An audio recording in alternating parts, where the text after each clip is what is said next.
পেঁয়াজ রসুন ছাড়া এরকম নিরামিষ মশলা পনির কিভাবে বানালাম দেখে নাও। দুর্দান্ত একটি রেসিপি। সবসময় আদা রসুন পেঁয়াজ দিলেই তো আর তরকারি ভালো হয় না।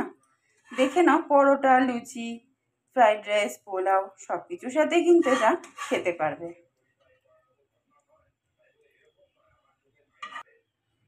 ভালো লাগলে কিন্তু শেয়ার করতে ভুলো না। সঙ্গে থাকো, দেখে নাও কিভাবে করছি। নমস্কার বন্ধুরা, আমাদের রান্নাঘরে তোমাদের স্বাগত। আজ তোমাদের নিরামিষ মশলা পনির করে দেখাবো।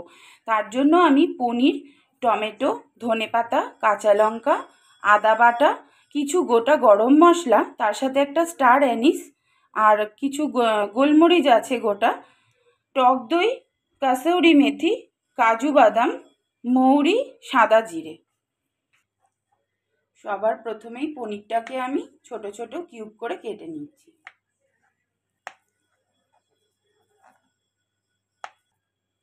পনিরের সাইজটা তোমরা তোমাদের মতন করে কাটবে, ছোটও করতে পারো, বড়ও করে কাটতে পারো। পনিরগুলো সব কাটা হয়ে গেছে। পনিরের গ্রেভির জন্য আমি 3টে মিডিয়াম সাইজের টমেটো নিয়েছি, সেগুলোকে আমি রাফলি কেটে নিচ্ছি, কারণ এটা বাটা হবে তাই জন্য।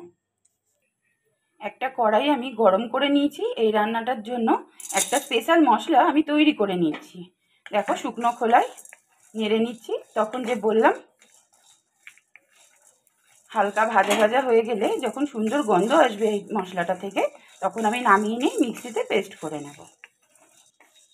মশলাটা ভাজা হয়ে গেছে, নামিয়ে নিচ্ছি। কড়াইতে অল্প করে সাদা তেল দিয়ে দিলাম।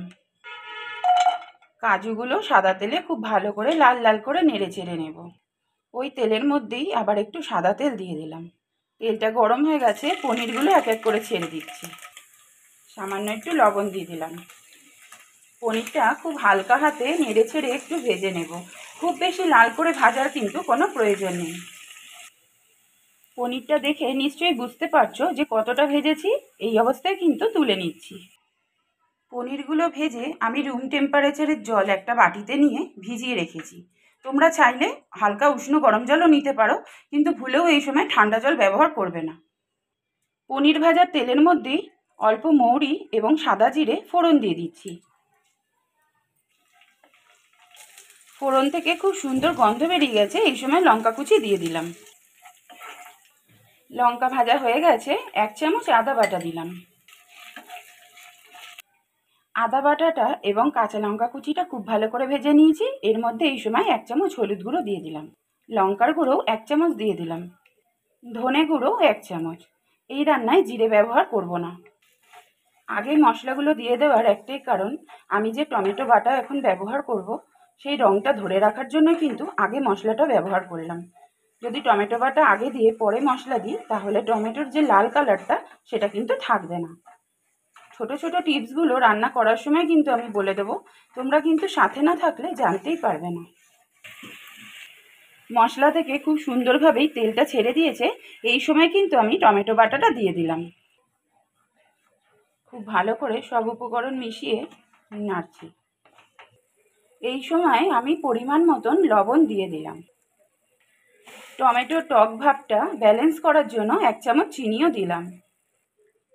টমেটোর কাঁচা গন্ধটা কাটানোর জন্য 10 থেকে 15 মিনিট আমি কষিয়ে নেব।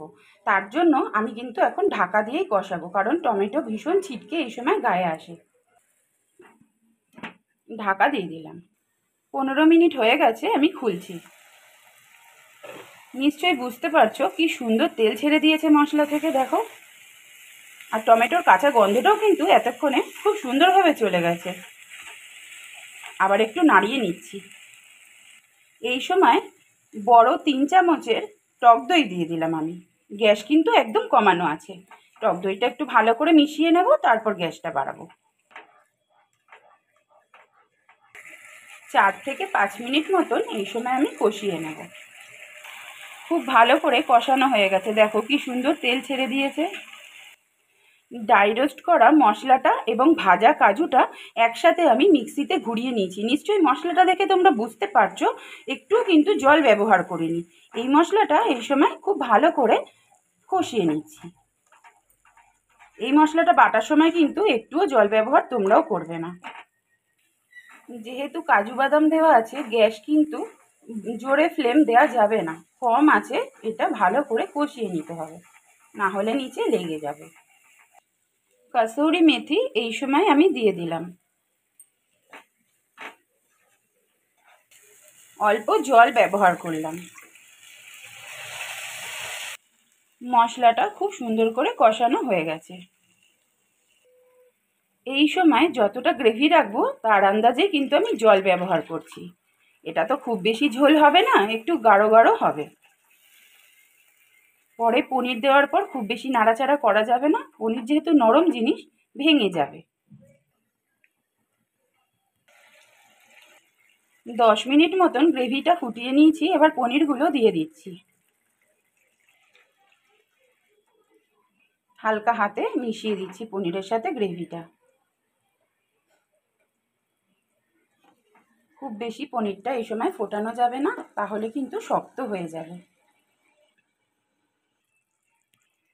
5 থেকে 7 মিনিট মতন পনির দিয়ে গ্রেভির সঙ্গে ফুটিয়ে নিয়েছি।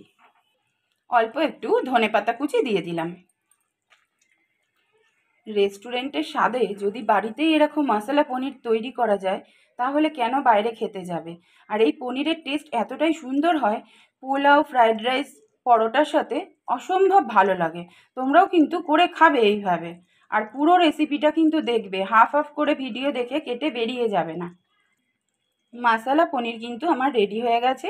আমাদের রান্নাঘরের রেসিপি যদি বন্ধুরা তোমাদের ভালো লেগে থাকে, অবশ্যই লাইক, কমেন্ট, শেয়ার কিন্তু করতে ভুলো না। আর নতুন বন্ধু যারা আজকে নতুন দেখছো আমার রান্না, তারা কিন্তু সাবস্ক্রাইবটা অবশ্যই করে দিও। আর বেল বাটনটা টিপতেও কিন্তু ভুলো না। যত রান্না ছাড়বো সবার আগে কিন্তু তোমাদের কাছে পৌঁছে যাবে।